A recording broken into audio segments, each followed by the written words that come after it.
Hey guys, Alpha101 here, and today I'm going to bring you guys another Forge tutorial. Today's Forge tutorial is going to be on button-activated doors. So this is kind of a neat little trick that it's Mitchell, and Legend of Rar mostly, but we figured it out in Forge, how to make an actual button-activated door. I'm not sure if anyone's done a tutorial on this yet, recently, because like if you guys saw my other video, my internet has been down for a while, and it's starting to regain a little bit of connection recently. So, but anyways, let's just get into this. So I spawned a wall coliseum. It's not important. It can really be anything. This is just acting as my basis kind of starting point here.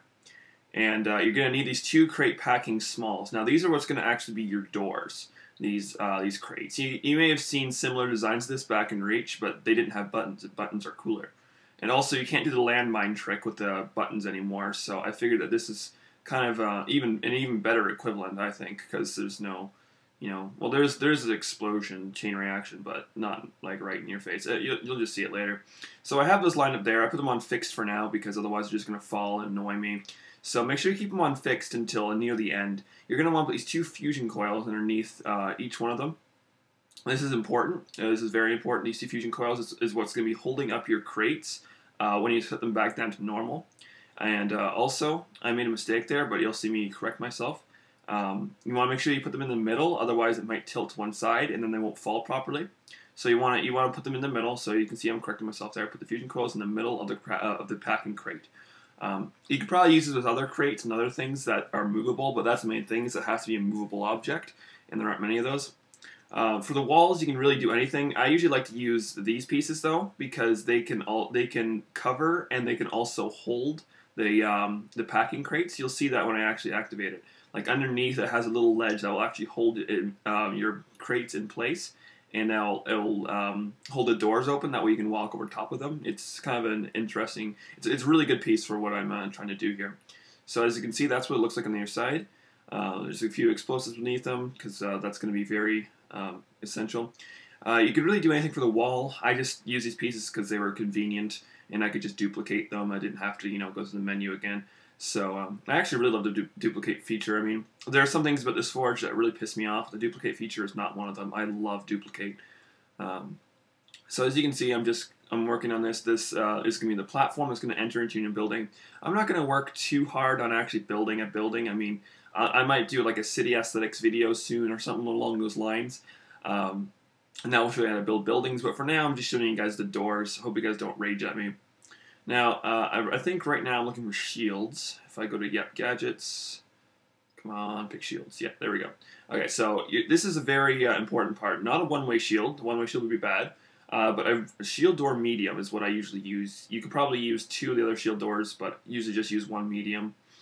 So yeah, you want to place it right against the bottom of the crate. That way the explosives don't transfer through the shield door. And I think I actually messed up with this too. I think it was a little bit too far away, a little bit too close to the fusion coils. And I think that's what made it that way you take damage. You'll see. I'll explain a little bit later on. But so yeah, I'm just checking everything over right now. Switching these back to normal. So now they're all in place and they're all good. And hopefully they're not going to be going anywhere. And so now the next part is really important. The next part is actually your button. Now people don't really know this. Well, they do know this, but they haven't really thought about it too much. And that is the extraction crates. Now extraction crates are a piece that once you hit them, they break, which is very interesting. So you can actually use these for a number of different uses. And what Legend of Rar figured out when we were building one of our maps is that we can actually use this as a way to drop a fusion coil onto a landmine. And from that, we actually sparked the chain reaction. I usually make the extraction crate red because who doesn't want to press a big red button? Like, hello. So, a big red button to blow down the door. So next thing you want to do is go to gadgets. You're going to want to go to explosives. You need a fusion coil. Do not set this fusion coil to fixed. All the other fusion coils should be set to fixed. This is the only one that should not be set to fixed. So you want to put that on top of the fusion, on top of the extraction crate. So after you got that, then okay, don't do what I did here. You don't need that. Next you need to get a landmine. So you get a landmine, and you want to line it up as close as you can to that fusion coil without making it set off, obviously. And then you want to lower it. So once you lower it to about it's got to be lower to about there. That should be good. Set it to fixed, obviously. And now all I gotta do is create the chain reaction. Now this part's a little bit more difficult than you would think. Sure, you just gotta create a chain, but you gotta make sure the explosive comes up the middle of the fusion coils. Otherwise, when it activates, then the first side will blow up first, which will make everything kind of go off and wonky and not work properly. So you wanna make sure that your explosives are set off right in the middle. As you can see, I'm putting it right in between the two fusion coils. That's very important.